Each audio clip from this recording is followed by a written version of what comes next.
Hello guys, welcome to my YouTube channel, and then please subscribe to my YouTube channel if you're a first time viewer. If you've been watching my videos and you're a subscriber, please hit the like button and comment below so that we discuss this issue. So in this podcast, I'll be discussing what is happening in Zim. So we've seen journalists being arrested in Zim because they've been speaking out and saying that they are planning to, not planning actually, they've written about corruption that's happening with regard to coronavirus tenders, so the PPE tenders. So it was alleged that some of the close friends of the president or people in the ZANU-PF are benefiting from the government coronavirus relief fund. And that's not the case that's happening in Zim alone. In South Africa, we've seen what it's happening with the ANC members or close friends of the ANC comrades benefiting. That's how politics are run in Africa, unfortunately. But it's not a healthy thing to do, guys, because the government should be there to protect us. We can't be seeing politicians benefiting or enriching themselves in this crisis where breathing itself, where taking in an oxygen without a ventilator in 2020 is such a blessing. But there are people who think they can make money out of this crisis. My wish is that let them be the first one to die of this coronavirus. So the people in Zim have started, they wanted to do a protest saying they are having issues with this PPE and they're tired of the corruption that's taking place in Zim under Munangwagwa. He will have to forgive me if I didn't pronounce his surname well. So the protest failed. It didn't even kick off because the government released its own soldiers and police into the streets of Harare and Bulawayo, almost all the busy cities. So, and we've seen with the opposition party members being arrested. That's how serious Zim it is when it wants, because they are alleging that the opposition or the people of Zim want to remove a legitimate government from power. So they say it cannot be. And then what's funny for me is the ZANU-PF, the ruling party or the Liberation Party in Zim, has a spokesperson in South Africa who is in South Africa 24/7.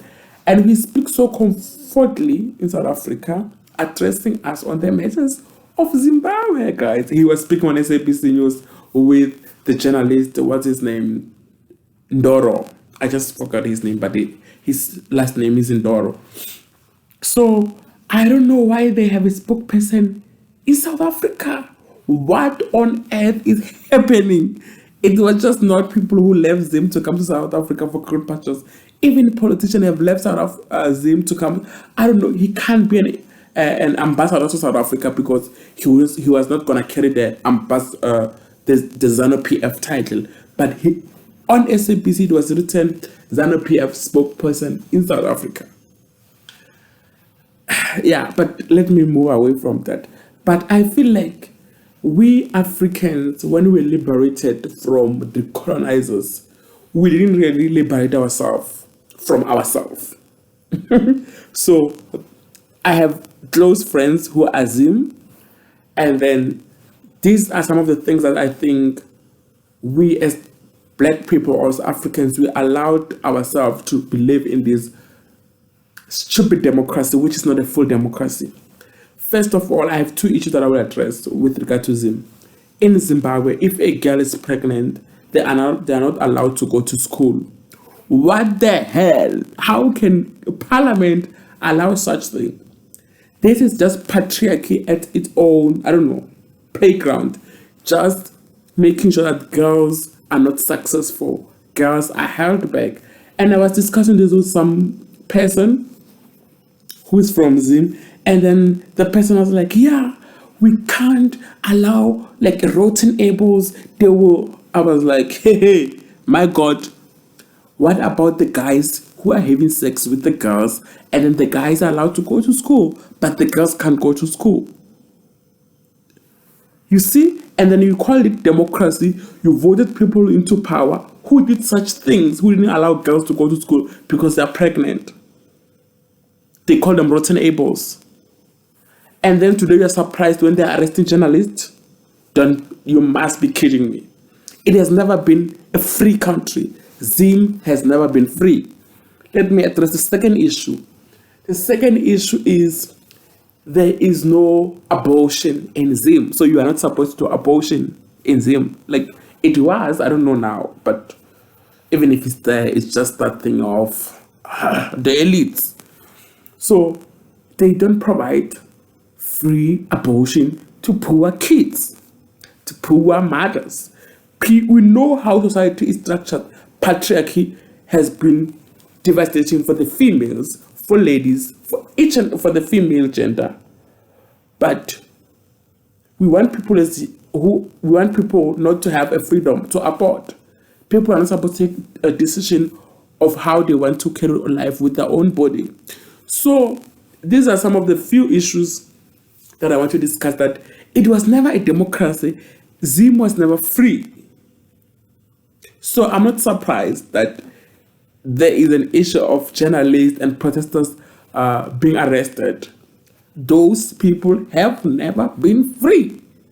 And the moment these African countries start liberating themselves, we are going to be subjected to another oppression by our own fathers, like Mnangagwa. So guys, let's talk. Comment below, subscribe, hit the like, share, and let's start the conversation. One day, I believe Africa, in its, like the full of Africa, will be free. And that day is near.